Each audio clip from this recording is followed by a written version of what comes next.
네, 안녕하세요. 샤치부션입니다. 시청해주셔서 감사합니다. 오늘은 제가 미국 대학교랑 한국 대학교를 좀 비교하는 영상을 좀 찍어볼게요. 일단 실제로 한국 대학교에 다녔던 학생들이 이제 미국 대학교로 편입을 한 다음에 그다음에 한 학기에서 1년이 지난 다음에 저희가 피드백을 받았어요. 그래서 한국 대학교는 어느 대학교 다녔느냐? 일단 중경외시 라인 학생 2명, 그리고 건동홍, 그러니까 건국대, 동국대 라인 1명, 그 다음에 광명상가 라인 1명, 이렇게 해서 총 4명의 학생이 피드백을 받았고요. 각각 편입한 대학교는 중경외시 라인에 다니던 학생 중에서는 이제 워싱턴 세인트루이스, 거의 아이비급이죠.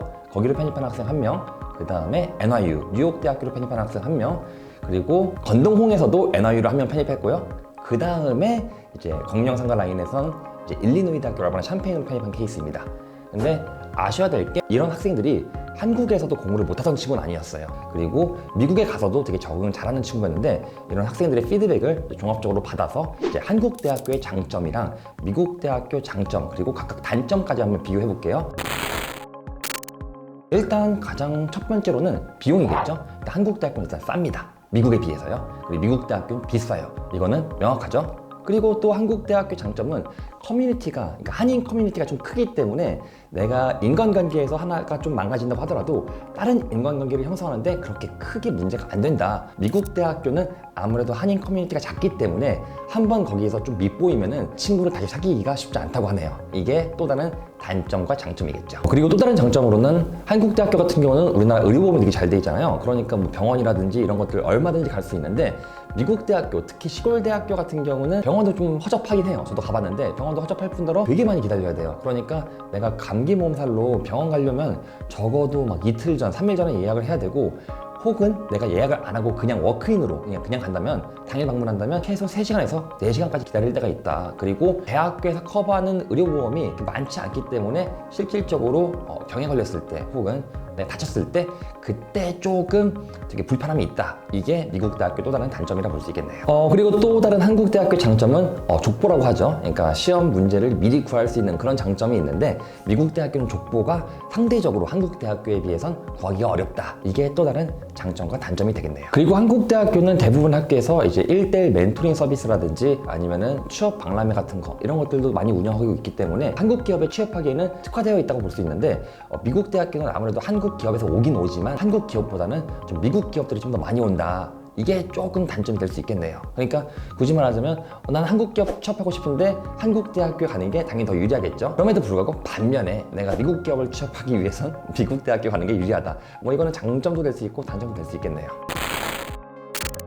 저희가 한국 대학교 장점을 최대한 많이 뽑아보려고 노력을 했는데 사실 저희 학생들 같은 경우는 한국 대학교에서 만족을 못해서 미국 대학교로 간 케이스라서 사실 장점보다는 단점이 좀 더 압도적으로 많습니다. 일단 미국 대학교 장점은 첫 번째로는 조별 과제가 한국 대학교보다 적습니다. 그러니까 뭐냐면 조별 과제 같은 경우는 팀원을 잘 만나야 되는데 우리 팀원에 트롤이 있다라고 한다면 내가 다 해야 되잖아요. 근데 미국 대학 같은 경우는 조별 과제 해봤지만 상대적으로 조별 과제가 많이 없었고, 제가 여태까지 미국 대학교 다니면서 4년 다녔을 거 아니에요? 4년 동안 조별 과제를 총 3번 해봤어요. 2인 1조로 했던 게 2번, 나머지는 4인 1조였던 것 같아요. 그런데 조별 과제가 없는 게 장점일 수도 있고 단점일 수도 있는데, 일단 미국 대학교 같은 경우는 조별 과제보다는 1인 발표를 좀 많이 해요. 1인 발표를 좀 많이 하다 보니까 내가 한 만큼 나온다. 이게 장점이라 볼 수 있겠네요. 그리고 미국 대학교 같은 경우는 학비가 더럽게 비싸잖아요. 대신에 그만큼 학생들의 참여를 유도하는 게 있어요. 수업을 들을 때 약간 주입식 교육이 아니라 좀 더 학생들의 생각을 좀 끌어낸다? 이런 게 있었고, 저 같은 경우만 하더라도 의무적으로 질문을 매 수업마다 2개씩 해야 됐어요. 이게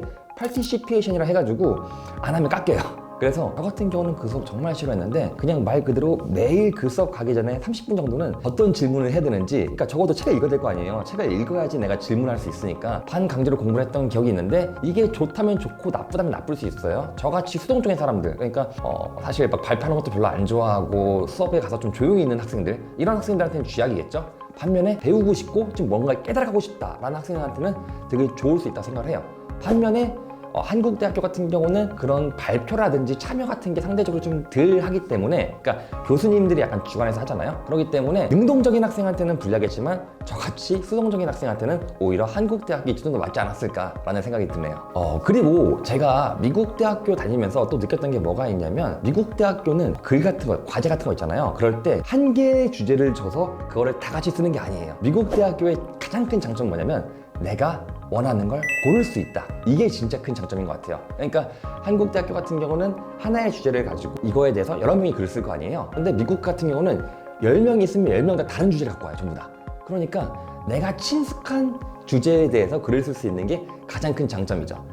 그래서 저 같은 경우도 우리가 흔히 말하는 정치 외교학과라고 하죠. 그 수업을 들었을 때 저는 항상 많이 썼던 주제 중에 하나가 뭐냐면 한국 전쟁이었어요. 6.25. 6.25 모르는 사람 없잖아요. 그러니까 왜 6.25 전쟁에는 미국이 참여할 때 유엔이라는 이름 아예 참전을 했는지, 왜 그리고 베트남 전쟁을 할 때는 왜 미국이라는 이름을 가지고 참전을 했는지, 이런 것도 비교하는 그런 글도 많이 썼는데, 일단 저 같은 경우는 되게 좋았어요. 왜냐면 나한테 친숙하고 나한테 유리한 주제를 내가 고를 수 있으니까. 반면에 이제 한국 대학교 같은 경우는 내가 그 주제에 친숙하든 친숙하지 않든 일단 주어진 거를 하기 때문에 그게 조금 어려웠던 것 같아요. 그리고 한국 대학교의 장점인지 단점인지는 모르겠으나 일단 시험의 비중이 되게 크다. 만약에 내가 중간고사 하나를 망치면은 그 수업을 복구할 수 있는 그런 기회가 많이 없다. 이게 장점이 될 수 있고 단점이 될 수 있겠죠? 근데 미국 대학교는 그러진 않아요. 중간고사 비중이 적은 데는 15%, 기말고사도 15%막 이래요. 적은 게. 그러니까 뭐냐면 파티시페이션, 참여가 10%, 그리고 숙제가 20%, 그리고 중간에 있는 미드텀 파이널이 한 30%, 그리고 파이널 프로젝트, 글쓰기 이게 한 20%뭐 이런 식으로 해가지고 매일매일 짜잘하게 때려, 짜잘하게. 그래가지고 그거를 한 개를 망친다고 해서 나머지 것들에서 커버를 할 수 있으니까. 그래서 저 같은 경우만 하더라도 실제로 미드텀 때 진짜 F 나온 적 있었거든요. 100점 만점에 45점 나왔어요. 그런데 제가 그 과목에서 A가 나올 수 있었던 이유는 다른 분야에서 다 메이크업을 해가지고 그래서 A가 나온 적이 있거든요. 그러니까 미국은 한 번 망쳐도 살아날 기회가 있는데 한국 대학교는 한 번 망치면 살아날 기회가 없다. 이게 가장 큰 장단점이 될 수 있겠네요. 단, 한국 대학교 같은 경우는 한 번 공부하면 끝날 수 있는데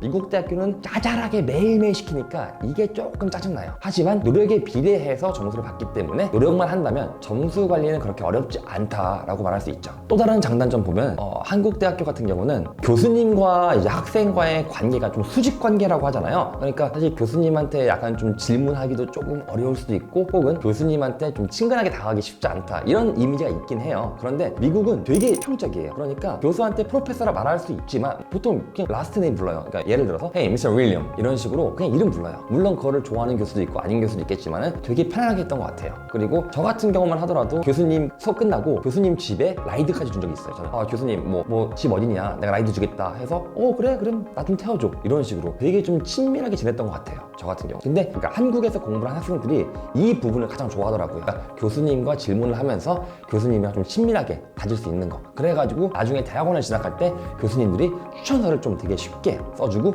진짜 열정적으로 잘 써준다고 하더라고요. 그래서 대학원 진학에도 좀 더 유리할 수 있다. 이게 또 다른 장점인 것 같아요. 그리고 미국 대학교 같은 경우는 상대평가보다는 좀 절대평가가 좀 많긴 해요. 그러니까 많은 수업에서 다 같이 잘하면 다 같이 A가 나올 수 있는 구조기도 하고, 그리고 다 같이 못하면 못해도 A를 받을 수 있는 그런 경우가 있긴 해요. 그래가지고 사실 미국 대학교에서 공부할 때는 옆에서 공부하는 이 친구가 약간 경쟁자 이런 느낌보다는 좀 동료? 그러니까 약간 좀 협업하는 느낌? 이런 게 좀 강했어요. 그래서 실제로 저 같은 경우만 하더라도 되게 많이 공유했어요. 진짜 제가 가지고 있는 정보를 다 공유하고 상대방이 가지고 있는 정보를 또 받고, 이런 식으로 협업, 이걸 되게 많이 했는데 한국 대학교는 그 협업보다는 좀 경쟁의식이 있다고 하네요. 저는 안 해봐서 몰라요, 한국 대학교를. 그렇기 때문에 이런 경쟁 관계보다는 좀 협업 관계가 너무 좋아서 이거에 대한 만족도가 높다고 하네요. 그리고 마지막으로 스포츠, 그러니까 예를 들어서 뭐 볼링, 테니스, 뭐 양궁 뭐 이런 식으로 스포츠 관련된 수업들이 미국이 훨씬 더 많다고 해요, 한국보다. 그래가지고 내가 만약에 운동에 관심이 있으면은 이런 스포츠 활동들을 당당하게 크레딧을 받으면서 학점을 받으면서 들을 수 있다. 이게 또 다른 장점인 것 같아요. 그리고 이거는 약간 좀 주립대 한정된 얘기긴 한데 미국 같은 경우는 학생 수가 많게는 막 4만 명까지 되는 학교들이 있어요. 그렇기 때문에 열리는 과목 자체가 한국에 비해서 넘사벽이다. 그러니까 무슨 말이냐면은 칼큘러스, 우리가 흔히 말하는 미적분 수업 같은 경우만 하더라도 같은 학기에 열려있는 게 8개, 9개 이렇게 많이 열리는 거예요. 그러니까 내가 상대적으로 쇼핑할 수 있는 거죠. 그러니까 똑같은 칼큘러스라고 하더라도 이 교수님은 좋고 이 교수님은 나쁘고 이렇게 교수를 선택할 수 있는 이런 선택권이 좀 많아요. 그런데 상대적으로 한국 같은 경우는 열려있는 수업이 많지 않기 때문에 그러니까 수업을 고를 때 쇼핑을 할 수 없다. 이게 또 다른 단점인 것 같아요. 그리고 마지막으로 미국 대학교는 상대적으로 한국보다 많이 큽니다, 사이즈 자체가. 그러니까 미국이 땅이 넓잖아요. 그러니까 캠퍼스가 되게 넓어요.